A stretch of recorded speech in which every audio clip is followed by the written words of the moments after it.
Assalamualaikum, hai semuanya. Di video ini, kami akan mempresentasikan hasil kunjungan industri kami di salah satu perusahaan ternama yang berperan penting dalam industri bumbu dan penyedap rasa, yaitu PT Ajinomoto Indonesia Karawang. Dalam video ini, kita akan membahas alur sejarah PT Ajinomoto mulai dari awal berdirinya hingga menjadi perusahaan besar yang kita kenal saat ini. Buat kalian yang penasaran, gimana sih proses alur produksi di PT Ajinomoto mulai dari pemilihan bahan baku hingga tahap pengemasannya? Tonton video ini sampai habis ya.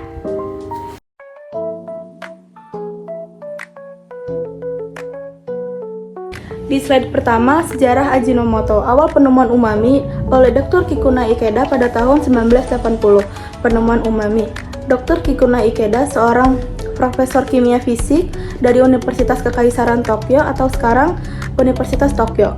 Tertarik pada rasanya karena khas kaldu rumput laut, kombu yang sering digunakan dalam masakan Jepang, salah satunya miso soup atau miso siru. Ia berhasil mengisolasi senyawa utama dari kombu yang memberikan rasa gurih khas tersebut, yaitu monosodium glutamat MSG. Dr. Ikeda menamai rasa tersebut umami, yang berarti lezat atau gurih dalam bahasa Jepang. Ini menjadi rasa dasar kelima selain manis, asam, asin, dan pahit. Ia mematenkan metode pembuatan MSG dari asam glutamat yang diekstrak dari gandum. Berdirinya Ajinomoto dan produksi komersial pada tahun 1909, lahirnya Ajinomoto. Dr. Ikeda bekerjasama dengan Soborosuke Suzuki II, seorang pengusaha, untuk mendirikan perusahaan dan memproduksi MSG secara komersial. Produk mereka diberi nama Ajinomoto. Produk mereka diberi nama Ajinomoto yang berarti esensi rasa. Mereka mendirikan perusahaan bernama Suzuki Pharmaceutical Company pada tahun 1946, berubah nama menjadi Ajinomoto. Selanjutnya, ekspansi dan perkembangan internasional. Pada tahun 1931, produksi MSG dengan fermentasi. Ajinomoto mengembangkan metode baru untuk memproduksi MSG menggunakan fermentasi mikroba, bukan dari hidrolisis protein gandum. Metode ini lebih efisien dan berkelanjutan. Pada tahun 1950-an, ekspansi ke Asia Tenggara. Ajinomoto mulai mendirikan pabrik dan kantor cabang di negara-negara Asia lainnya seperti Thailand, Indonesia, Filipina, dan Malaysia. Pada tahun 1969, Ajinomoto Indonesia. PT Ajinomoto Indonesia resmi berdiri dan mulai produksi lokal di Indonesia dengan pabrik pertamanya di Mojokerto, Jawa Timur. Kemudian dibuka kedua di Karawang pada tahun-tahun berikutnya untuk memenuhi permintaan domestik yang tinggi. Lalu pada tahun 2000-an, fokus pada kesehatan dan nutrisi. Ajinomoto mengembangkan produk-produk berbasis asam amino untuk kesehatan, kebugaran, dan farmasi. Mereka aktif dalam riset gizi, mengembangkan produk suplemen olahraga dan medis. Tahun 2010 sampai sekarang, Ajinomoto mengusung visi sebagai perusahaan global berbasis The Science of Amino Acid. Fokus pada produk berkelanjutan, kesehatan masyarakat global, dan keamanan pangan. Ajinomoto Group memiliki lebih dari 130 anak perusahaan di 35 lebih negara dan menjual produk lebih dari 130 negara. Berikut adalah produk-produk yang telah diluncurkan PT Ajinomoto di Indonesia. Ada MSG, Masako berbagai varian, Saori dan Sajiku, tepung bumbu, dan lain sebagainya. Selanjutnya ada proses produksi. Yang pertama, pemilihan daging. Daging ayam atau sapi segar dipilih dari sumber terpercaya, memenuhi standar kualitas pangan, fresh, tidak mengandung bahan kimia berbahaya, dan bebas penyakit. Yang kedua, pembuatan ekstra daging ayam atau sapi. Daging yang sudah dipotong direbus dengan suhu dan waktu tertentu untuk menghasilkan ekstra daging. Proses perebusan ini akan menghasilkan kaldu murni dari daging ayam atau sapi. Yang ketiga, penyeleksian rempah dan bahan baku lain.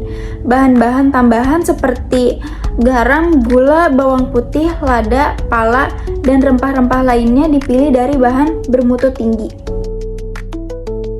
Selanjutnya, nomor 4 ada pencampuran bahan. Ekstra daging ayam atau sapi dicampur dengan rempah-rempah pilihan, garam, gula, dan bahan penyedap lainnya. Contohnya MSG atau penguat rasa alami. Proses pencampuran dilakukan di mesin mixer agar tercampur merata. Yang kelima ada granulasi. Campuran basah ini kemudian diproses menjadi bentuk granul atau butiran kecil. Tujuan granulasi adalah agar produk mudah ditakar dan dilarut saat masak. Ukuran butir disesuaikan agar seragam dan sesuai standar. Yang keenam ada pengeringan. Granul kemudian dikeringkan menggunakan mesin pengering. Contohnya fluidized bed dryer atau spray dryer. Suhu pengeringan dikontrol agar tidak merusak rasa dan kandungan gizinya. Kadar air diturunkan hingga sesuai standar rendah agar produk awet dan tahan lama. Yang ketujuh ada pendinginan. Setelah pengeringan, produk granul didinginkan untuk menurunkan suhunya ke suhu ruang. Pendingin penting agar produk tidak berkeringat atau menggumpal saat dikemas. Yang kedelapan, butiran masako dikemas dalam kemasan primer atau saset plastik aluminium foil untuk menjaga aroma dan kualitas. Setelah itu, saset dikumpulkan dan dimasukkan ke dalam karton box untuk didistribusi. Mesin pengemas otomatis digunakan agar higienis dan presisi dalam takaran. Dan yang terakhir ada kualitas kontrol di setiap tahap pemilihan bahan, pencampuran, granulasi, pengeringan, pengemasan, dilakukan uji mutu, kadar air, rasa, warna, aroma, ukuran granul, dan keamanan pangan. Hasil yang tidak memenuhi standar akan dimusnahkan. Di sini terlampir ringkasan alur produksi Masako. Selanjutnya ada pendistribusian atau penjualan. Yang pertama, persiapan pengiriman. Produk yang siap didistribusikan dikeluarkan dari gudang sesuai pesanan atau order dari distributor, agen atau retail modern seperti supermarket dan minimarket. Proses ini menggunakan sistem manajemen persediaan untuk akurasi. Yang kedua ada transportasi. Masako didistribusikan menggunakan truk atau armada khusus milik perusahaan atau mitra logistik.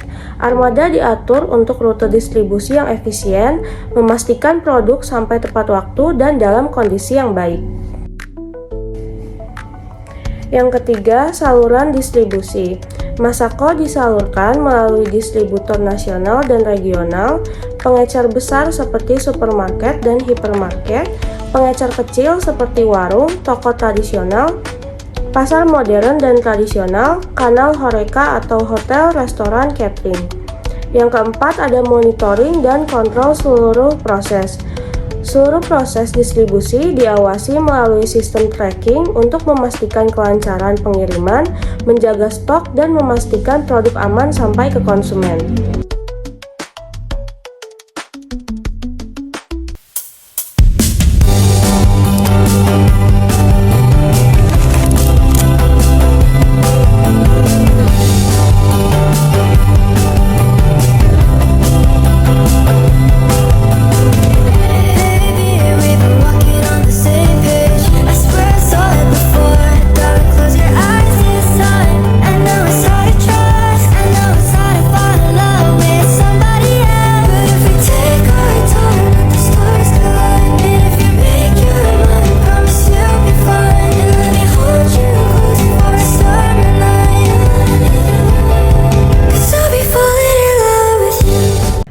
Demikian presentasi kunjungan kami ke PT Ajinomoto Indonesia.